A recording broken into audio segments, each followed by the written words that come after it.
Η Γη είναι ένα γιγάντιο θερμαντικό σώμα. Η φύση της λειτουργίας της καθιστά κάθε σπιθαμή της μια πηγή ενέργειας. Αν και δεν μας είναι άμεσα προφανές, πρέπει να σκάψουμε.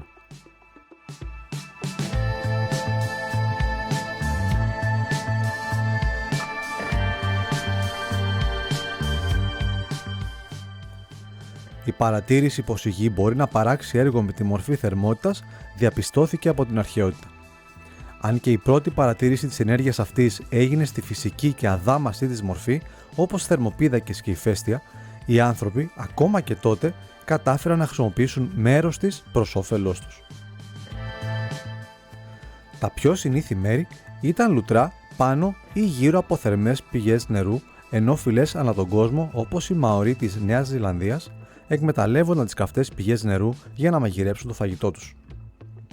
Η γεωθερμία είναι η θερμότητα που περιέχει στο εσωτερικό του πλανήτης μας. Η θερμότητα αυτή είναι υπεύθυνη για την πρόκριση διαφόρων ειδών γεωλογικών φαινομένων. Συνήθως, ο όρος γεωθερμία αφορά το τμήμα της ενέργειας που μπορεί να αξιοποιηθεί από τον άνθρωπο. Και μπορεί επιφανειακά η θερμοκρασία να ήταν ικανή να βοηθήσει τον άνθρωπο κατά την αρχαιότητα. Τον 17ο αιώνα όμως ήρθε η αποκάλυψη από τα μεταλλεία πως όσο πιο βαθιά πηγαίναμε προς τη Γη, τόσο πιο πολύ θερμότητα νιώθαμε. Αυτό μπορεί σε μας να βγάζει νόημα τώρα, μιλάμε όμως για μια εποχή που το εσωτερικό της Γης ήταν κάτι άγνωστο και πως επικρατούσε η άποψη ότι η Γη είχε στατικό φλοιό. Από πού πηγάζει όμως η ενέργεια αυτή? Η γεωθερμία είναι μια αθροιστική κατάσταση τόσο της λεγόμενης ραδιενεργούς θερμότητας όσο και της αρχαίγονης ενέργειας της Γης. Η ραδιενεργός θερμότητα περιλαμβάνει την ενέργεια που παράγεται από τη διάσπαση ραδιενεργών ισοτόπων του ουρανίου, θωρίου και καλίου που βρίσκονται στο εσωτερικό της Γης. Η αρχαίγονη ενέργεια περιλαμβάνει την ενέργεια που δεσμεύτηκε κατά τη δημιουργία και μεγένθηση της Γης. Κάθε στρώμα της Γης έχει και τη δική του θερμοκρασία, η οποία ποικίλει πολύ ανάλογα την περιοχή ενδιαφέροντος, αλλά πιο σημαντικά ποικίλει με το βάθος.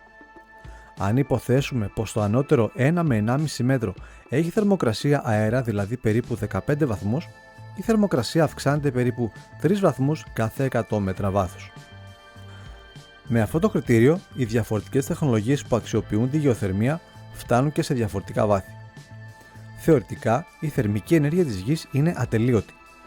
Είναι λογικό να σκεφτούμε πως αφού η Γη εκπέμπει ενέργεια με τη μορφή θερμότητας προς το διάστημα, αυτή ψύχεται. Αυτό αληθεύει, αλλά η διαδικασία ψήξης γίνεται με πάρα πολύ αργούς ρυθμούς.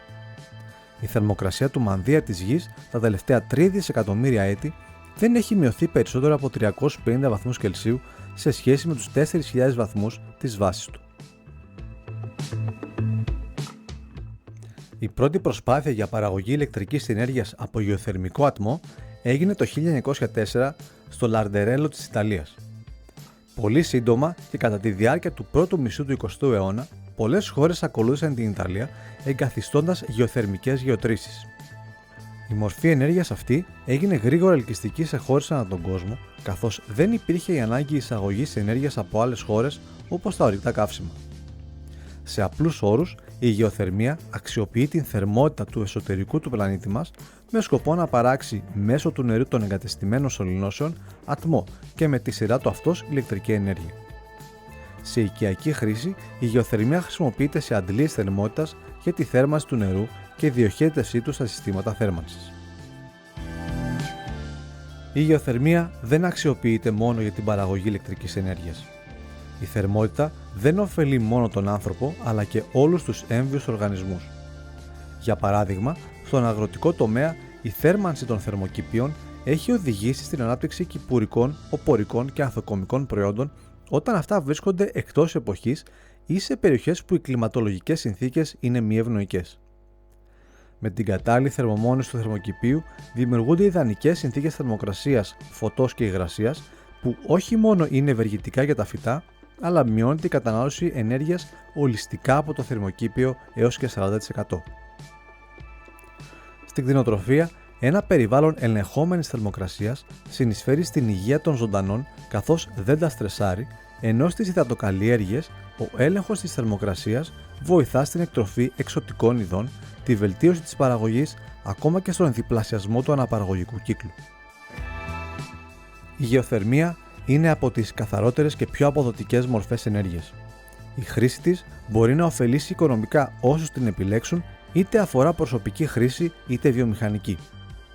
Παρ' όλα αυτά, για να φτάσουμε στην εκμετάλλευσή της, πρέπει να επέμβουμε στη γη, και αυτό ενέχει κινδύνους, τους οποίους και θα αναλύσουμε στο τελευταίο επεισόδιο του κεφαλαίου.